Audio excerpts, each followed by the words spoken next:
Hi friends, I really feel like I've lost the plot a little bit this week. I've had emotional overload, whatever, worried and concerned about some stuff that's happening for us. And I have mucked up recording videos 3 different times. And so now, yesterday I did a recording in the car, which I'm going to give to you here.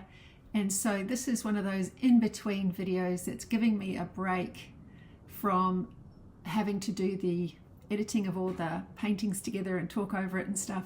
This is one of those in-betweeners, and I'll bring you back to your regular scheduled program hopefully next time. And if you're only after the ones that have me making art, then just skip this one. I'll see you next time. Bye.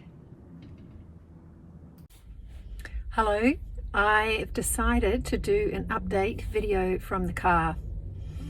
I've driven to Officeworks. I'm parked in the car park, and I need to make a video for this week. So this is going to be my attempt at that. My 3rd attempt actually, or 4th. So please excuse the loud, maybe traffic noises in the background, but I'm trying out this microphone. This morning I made a video talking all about the artist's way. And I had on my denim overall thing that I know I've done the same mistake before. This is the 2nd time. You'd think I'd learned the 1st time.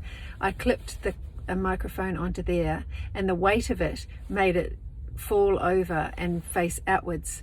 So when I went to edit the video, the sound was hopeless. And I want to apologize for and thank you for your patience, those who've been following along since the beginning. I've never quite mastered the sound yet. But I've bought these microphone things, these Rode ones. The whole point was why I bought these. They said they're so easy, they're fantastic. And I saw them advertised on YouTube, watched a bunch of them, and they had like yoga teachers wearing them over here, doing their whole class, you know, like they're really making it look like I wouldn't be able to mess it up. I'd be able to get it right. But I still haven't really been able to get it right using these. I've seen other people having to hold them right in front, but that's not the point. The point was that it would clip on and you could just wear it and carry on. So today I think could just be a bit of a debrief. How's YouTube going, Denise? And I'll let you know how's it going for me. Bit of an update. Been in New South Wales for nearly a year. It's going to be June next week. June, so it's coming up to a year. At the end of June we moved last year, and so that's another story. But YouTube, I've started to really love it. It's really is so much more energizing when you do get feedback and you get the lovely people commenting and relating to you. That really does make a big difference. And I think I'm supposed to make a big celebratory announcement of it, that I finally reached the goal, the thing. You have to have 40. I'll have to find the figures so I can put them on here when I'm editing so I don't get it wrong. I do know that you need to have 1,000 plus subscribers. And I think it might be 40,000, but it might be 4,000. 4,000 sounds more feasible. 4,000 viewed hours of your channel. So that's quite incredible. But you know, I've been doing this probably a year and a half or something. Could be even 2 years, but not consistent. I think that's what I'm learning, that consistency is a big deal. So that's why I'm doing this in my car, so that I can get a video up this week. Like, I really want to make a video every week. Let's keep that consistency going. So here I am. What else can I say? Today I've just finished listening to an audiobook, and this is how I think sometimes, how I pick a book. So you know how I've shared with you that my favorite cafe here in Sydney that I've enjoyed finding and visiting again is Gertrude and Alice Cafe in Bondi. And then I saw on Instagram the other day a post from Gertrude and Alice popped up, and there was Anne Patchett. that very good friend of Liz Gilbert. I've heard Liz speak about her. I've read some of Ann Patchett's books and loved them. And so she and another author, sorry, I can't remember the other one's name, were visiting live from Gertrude and Alice Cafe. And this particular video that I saw, Ann Patchett picked up a couple of books and said, and this one is my favorite. And Sorrow and Bliss, I think it was called Sorrow and Bliss. And so I straight away thought, Sorrow and Bliss, okay, let's have a look. And looked it up on my library app on my phone and found that they did have an audio available right there. So I promptly downloaded this book. Over the last few days, I have been wandering around with earbuds in my ears listening to a novel, and the central character described her life having a big undiagnosed mental illness. And so she was from late teens all the way through to her 40s, seemingly misdiagnosed. And the mental illness, the author named it X, so they didn't be specific about what one it was. It was really interesting, and it sort of took me with it, you know, as good books do. Halfway through, I thought, God, this is actually quite depressing. I wonder what makes this Ann Patchett's favourite book. But I guess that main character was also a writer. I sometimes wonder about that. So when I've read books and they really get in the heart and mind of an artist, I really enjoy them because I get it. So maybe that has something to do with it, but I'll try not to analyse why Anne likes what she likes. So yeah, I've just finished that book, and it's like you come out the other side sometimes a little bit changed from a big read of a book. And also it took all my sort of my creative focus in a way. So I have to be careful of that. When I get really engrossed in a book, I can get quite distracted, and I was trying to sort of make and do things whilst listening, and so that works for some things. I think I'm getting lost because I just saw people walk past me in the car park. I'm turned into one of those people that are making vlogs in a car. Yeah, I've seen them enough to think, oh look, sometimes you do things in a car. I've never really done recordings in a car, and now the sun's going to start coming in and making things weird. Okay, let me see if I can focus. What else would I like to share?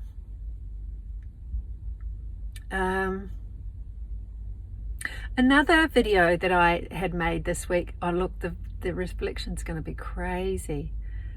I can't stand that. All right, part one.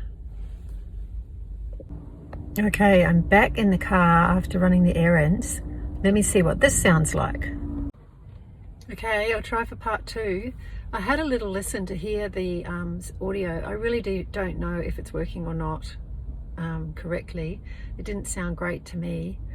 But I'll just carry on so we can get something out there this week. So part two, here I am. The other video I made this week was all about artist as entrepreneur, and I recorded 15 minutes, and half of it had the top of my head chopped off, and sometimes you could see my eyes, but mostly you couldn't, because I was away standing at my table with the camera kind of looking at me from a little distance, trying to be clever. And no, obviously that didn't work. But I'm curious, before I redo that, I have to kind of revisit it all.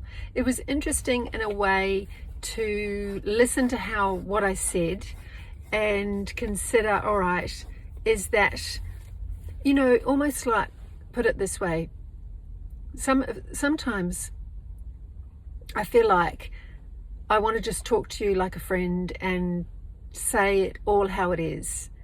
But there's problems with that in the way, because this is going onto the internet to be seen by more than 10 people maybe. Sometimes, you know, some of them have been getting 100, 200, 300, whatever views. And and I feel like what you're sometimes then doing is you're putting information out into the world, which is kind of powerful in a way. Our spoken word can be powerful, right? So I want to also be mindful about when I'm speaking about my life, where I'm headed or where I've been, where I'm going. I want to be mindful that I'm considering, is that what I want to speak more of into my life or not? So I want to be specific. Sometimes I'll let you know, this is what I'm thinking, but I would like to move to this. Like, I'm all about reframing. I love reframing. So that's all that to say that when I re-listened, I realized, yeah, there was probably some things that I got lost on a few tangents and talking about maybe how some things haven't worked for me. And I can really be a bit down on myself about that. I think I'm almost questioning, am I an entrepreneur? I think in some respects, to be an entrepreneur, that means you're running a successful business. I've heard once say that to be a proper entrepreneur, you would be able to sell the business to someone else and they would be able to run it. And I think as artists, that's pretty much not the case. We are it. We're all of it. And I think that is what I'm finding the most difficulty with at the moment. Maybe it's always been difficult. And even saying that, like, do I want it always to be difficult? No. But the challenging thing of being an artist is trying to do it all. It is. It's really challenging. And so I guess at the moment I'm trying to focus on what brings me joy, what parts of this business that I want to put energy into and what not.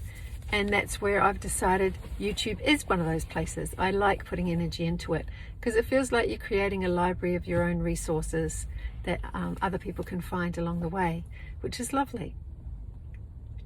Okay, that might be it for today. It is for this moment. I need to drive home with my new wiper blades that I've bought and some certificates of authenticity. That's another topic, isn't it? What do you think about those? That seems to be a relatively newish thing that is being required. Maybe when I had my work in a gallery, they took care of that part. The gallery made the certificate of authenticity for all of the paintings, and I didn't even see them or realize that that was happening. Whereas now, with these art shows that I'm putting work in, there is a requirement for a certificate of authenticity. And the nice thing is the Stephen Street Gallery, who I've got my work in at the moment, and they've taken it to the Brisbane Affordable Art Fair, and in a couple of weeks we'll be in Sydney Affordable Art Fair, and they've just made a template for us all that I was able to print out at Officeworks and get them cut up on cardstock, all nice, ready to write the details of the paintings on. So that's really helpful because I was doing them before on printed paper and they just didn't feel substantial enough, and I never quite got around to designing one. So that's another thing that you can make and as part of your art, selling your art, your certificate of authenticity. So yeah, I can show you those when I'm filling them out. Maybe I can do a little video and show what they look like.